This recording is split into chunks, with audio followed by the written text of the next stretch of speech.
I truly believe that perspective is a key to resilience and well-being. It is a skill, it can be trained, and a small shift in interpreting the world can lead to a huge shift in your experience. Hi, and welcome to Lead Well. What is your perspective? That's a question that is being asked a lot in discussions, and it should be asked a lot in discussions because it's so important to think about perspective and what our perspective is versus the perspective of others. But let's look into why I think it's important. Perspective is the second principle of neuropositive. Remember, we talked about presence being the first one, then perspective, and the next one's being progress and purpose. Now, why do I believe that perspective matters? Perspective is how we see the world. Because every one of us, when we do not reflect on it, we think we see the world as it is. But the more you look into how people perceive the world and how we perceive the situations that we're dealing with, the more you will understand that it's all about perspective. It's all about how we interpret things, how we interpret situations, how we interpret a challenge. Is it something that we're struggling with, or is it something that we're enjoying because we can grow with it? And also people's action. Depending on my own mood, on my own feeling, I will have a different perspective on what's happening around me. And there is one small shift in perspective that can make your life so much easier. And that is the shift of seeing everything as happening to you versus seeing everything happening for you. I know I have said that before because I truly believe this is the most important shift that you can manage in your life because it makes all the difference between feeling stuck and feeling sad, maybe even getting angry, and feeling empowered because you're looking for, if you're not seeing yet, you're at least looking for opportunities and solutions. So, yes, it is important to be able to take on different perspectives, to listen to others, to understand their perspectives of the situation. Now, what is the definition of perspective? Perspective, per definition, is the lens through which we see and interpret the world.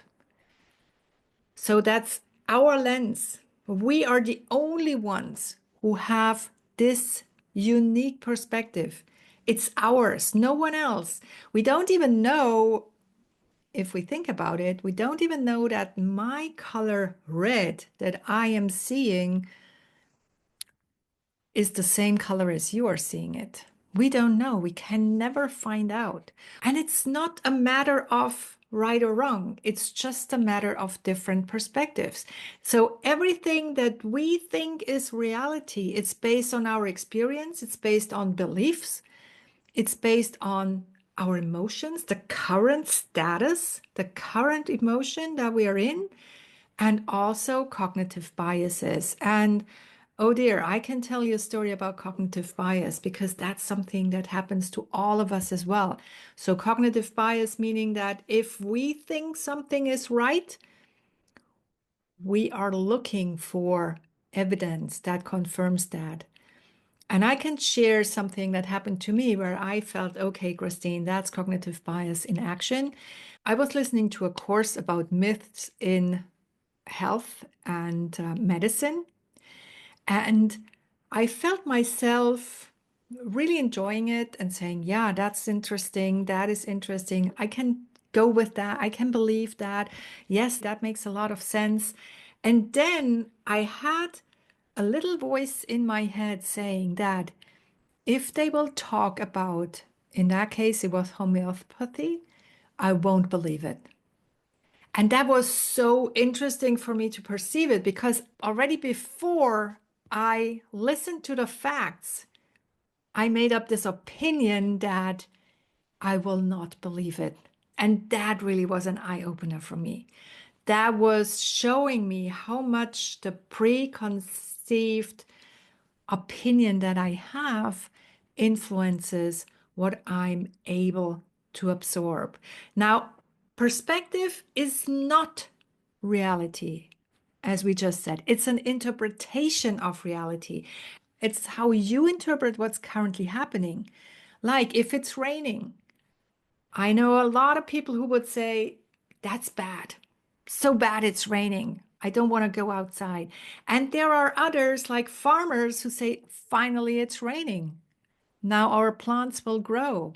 Or if I'm stuck in traffic, one person, maybe one person being late, is completely angry, and the other person says, well, okay, now I have an opportunity to listen to this audiobook. That's so fascinating. So everything that happens to us in essence is neutral, and we then put it into perspective and we give it a meaning and we judge it whether we feel it's bad or good for us. And we have this idiom that says it's a matter of perspective. Everything can be seen in vastly different ways, and it really helps if you are able to see things from a different perspective. And a different perspective can be a different perspective that I take. Like there is this story of three dwarfs looking at an elephant from different angles, and all of them were seeing completely different things because they were only seeing a small part of it. And it's the same thing with everything because we never know what's the bigger story. We never know the entire story. We don't have that capacity, let's be honest, to have a holistic view on everything. So whatever we're looking at is just our little piece of the world that we're looking at. And so if we're able to see things from a different perspective, our own, as I said, and then also other people's perspectives, because everyone, based, as we said, on their experience, beliefs, emotions, and their biases, have a different perspective from us. And it's so helpful, again, to be able to change that so that you can look at things from a different angle. And if you're able to change your perspective, then of course it enables you to make better decisions because then you can consider many more facets of what you're looking into. And it also helps you navigate uncertainty because you will see more options, more opportunities than just the one path that is maybe closing. And also, when you're working with others and when you're talking to others, you're living with other people, it's so much easier to build trust-based relationships because everyone loves it when another person is asking questions. And that's really it, to understand their perspective so that they, as we also say, can walk a bit in their shoes to understand what their world is all about. Now, that is why I feel this is so important. And that's why I definitely wanted to have that as one of my neuropositive principles. From a neuroscience perspective, there is a system in our brain that's called the Reticular Activating System, which acts as a filter.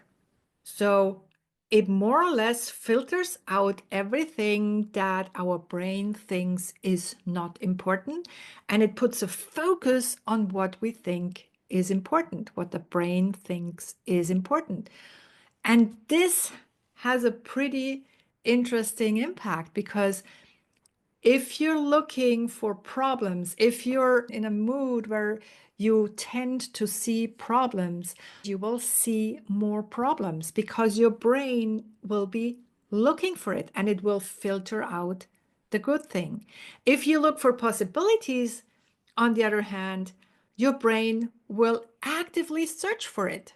It will search for solutions. It will put the focus on helping you find those solutions. Now, there is a person that has been mentioned a lot when talking about reframing, cognitive reframing, and reframing being seeing a situation in a different perspective. And that is Carol Dweck. Carol Dweck has researched on the fixed versus the growth mindset. And I'm not going into details here. She has a wonderful TED Talk where she talks about how when you focus on what can I learn from a situation, then it makes you much more resilient. Assume that everything is happening for you, as we said before, and then there is always something in it for you to at least learn from it. Now, the other good thing about our brains is that it can change. And when in the past we thought that this possibility to change our thoughts, to change our perspective is reduced when we grow older, we now know that our brains are changeable. And the term there is neuroplasticity, and I'm sure you have heard that.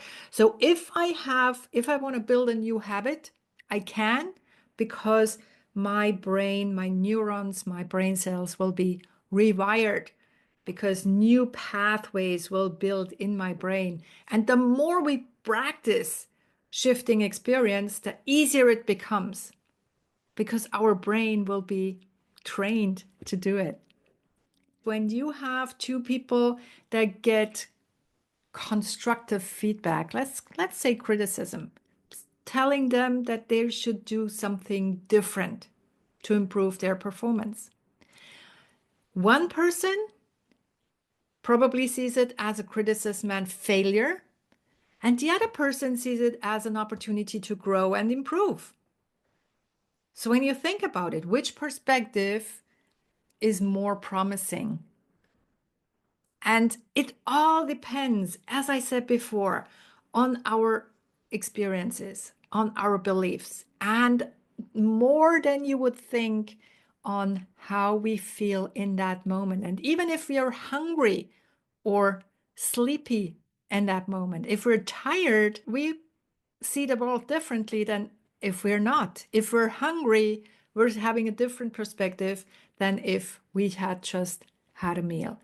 It's really important to always be aware that the world as we experience it right now is our own reality. Now, let me give you some practical tools to shift perspective. First, there is something called reframing, and that is changing how we interpret the situation. The good thing about being a human is that we can assign meaning to what is happening, and we can rewrite the meaning. So when you experience a frustrating situation, let's say you have booked a train ticket and you come to the station, the train station, and there is a sign saying the train has 2 hours delay. There are two alternative perspectives for that. The first is to get really angry or really sad or mad or frustrated that now you have to wait at the station. And the second is to ask, well, if that happened, and if it really happened for me, if I assume that the universe loves me, as Albert Einstein said, what could it be? What could the hidden opportunity be in this situation?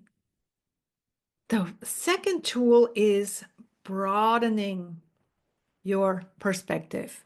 So expanding your flexibility. Make sure that you expose yourself to new experiences, to understand different viewpoints. by traveling, by talking to others, by reading books, by having conversations, not so much by going on social media, because social media does not help you expand your perspective. It narrows it down because with this filter bubble that we're in, you will be served the same content again and again. So if you want to broaden your perspective, make sure that you are reading, for example, something that you have never read before, like any type of magazine, any type of scientific paper that is completely out of your usual comfort zone, just to make sure that you have an opportunity to get a new view. And there is a great question that you can ask yourself, and that is, what else could be true? Then, of course, you have Neurographica if you're drawing like me, and you can use pen and paper. And on paper, it's so easy to change perspective. We could use different shapes that we then make bigger or smaller. We can use colors. We can even turn the page around. We can put the page on a larger one, and immediately we have a larger scale. So there is so much we can do when we're using visualizations, when we're using this wonderful technique of Neurographica. And then, of course, we can also use those micro breaks that I have shared with you before. For example, if I'm sitting here now and I'm listening to a sound that is very far away from me, and then a sound that's very, very close or even inside my head, that trains my brain to be flexible and to mentally shift perspectives. And I mentally shift perspective. For example, I recently had a dentist appointment. And when I go there, what I do is as soon as I sit down, I send my cognitive awareness into my toes, and there is nothing left for my mouth. So whatever they do, I don't care, because my whole focus is somewhere else. So that's how much you can train your brain on mentally shifting from one place to the other. And of course, if you include curiosity, and like me, you are a kind person and you feel that kindness is really important to you, then your perspective is strengthened. Because if you're curious and kind towards others, you assume positive intent. And that's, by the way, also wonderful. So instead of immediately reacting, pause and ask, well, what else could be true about what I've just heard? What else could be true about what I'm just seeing? And especially if you pause, you probably notice that you are getting emotional as well. And we're not really rational thinkers if we're emotional. So make sure to be able to take on a different perspective. You get yourself back in your thinking mind. By the way, doing some math is a proven way of doing that. And then put curiosity over judgment. Instead of getting frustrated, instead of saying that's bad, instead of saying that's good, say, okay, what might be going on for that person that I'm talking to? What could be their fears? What could be their anxiety? What could be their motivation? And how can I support them with that? Now, to pull it all together, I truly believe that perspective is a key to resilience and well-being. It is a skill, it can be trained, and a small shift in interpreting the world can lead to a huge shift in your experience. And to close off, I have one question for you. What is one challenge that you're currently facing and that could benefit from a new perspective. I can only invite you to pick one of the tools that we mentioned today and apply it this week. And please share your insights. I'm looking forward to hearing from you. And we'll meet again next week when we'll talk about the third principle of neuropositive, which is progress. Have a wonderful week. This was Lead Well. Now, what is the one thing that you're taking away from this episode? Please share in the comments below and do share the podcast with your friends and family, but only if you like it.